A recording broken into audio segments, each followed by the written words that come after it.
Okay, hi everyone. I'm Gabriel now, and this tutorial is going to be on network depth versus width.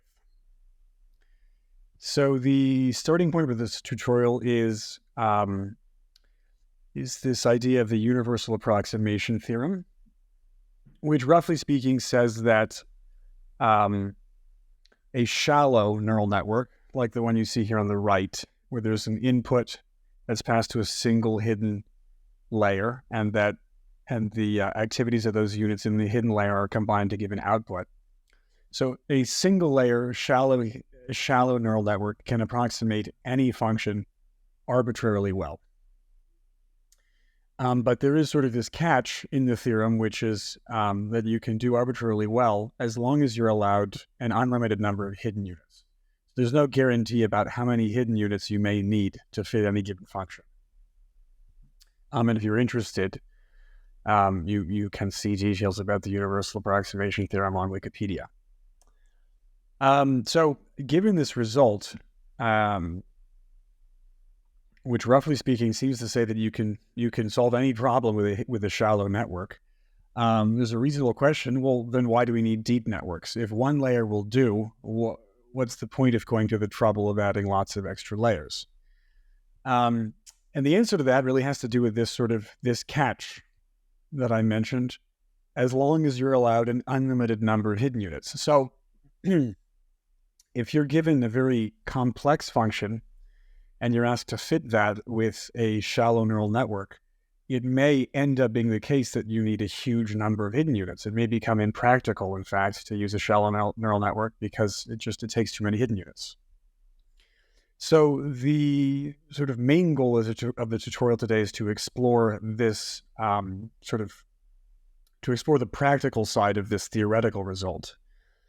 So sort of in brief, the goal is going to be to fit a complex function, y of x, and we'll talk in a second a little bit more about what that's going to look like, to fit a complex function with a shallow and potentially wide neural network. And as we said before, the universal approximation theorem gives us this theoretical guarantee. It says that we can do this, but it gives us no sort of practical guarantee. How many hidden units are we going to need to do this? So to give you a bit more detail, what is this complex function? Well, we're also going to, in parallel, kind of explore this idea that one way of producing complex functions is as sort of randomly initialized deep neural networks. So this, we're calling a deep neural network because it has not one hidden layer, as in the shallow neural network, but 1, 2, 3, 4, any number, potentially a very large number. So this is going to be sort of the structure of our exercise today. We're going to randomly initialize a deep neural network with several hidden layers. And this is going to take on the role of our complex function. And then we're going to try to fit this complex function with a shallow network, a single hidden layer network. The universal approximation theorem says that we can do this, but it doesn't tell us how many hidden units we're going to need in order to do accurate fitting. So we're going to sort of vary the widths of these networks and see how wide does the network need to be. The sort of important takeaways for today's tutorial. First, this kind of interesting and useful idea that a random deep neural network can function as a model for complex functions.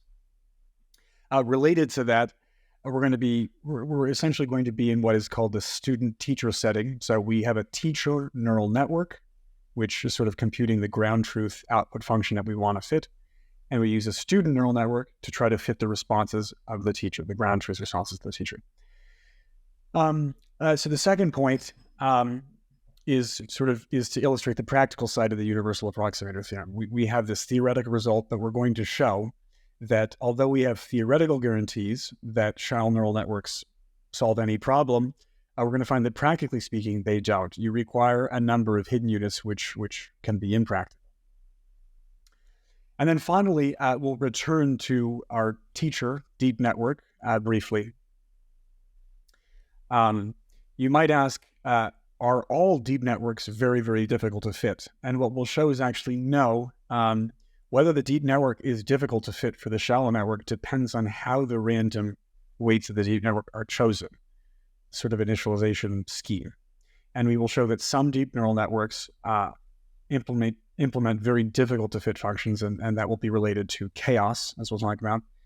And other ways of initializing the deep network will lead to networks that are actually very easy to fit with shallow neural networks.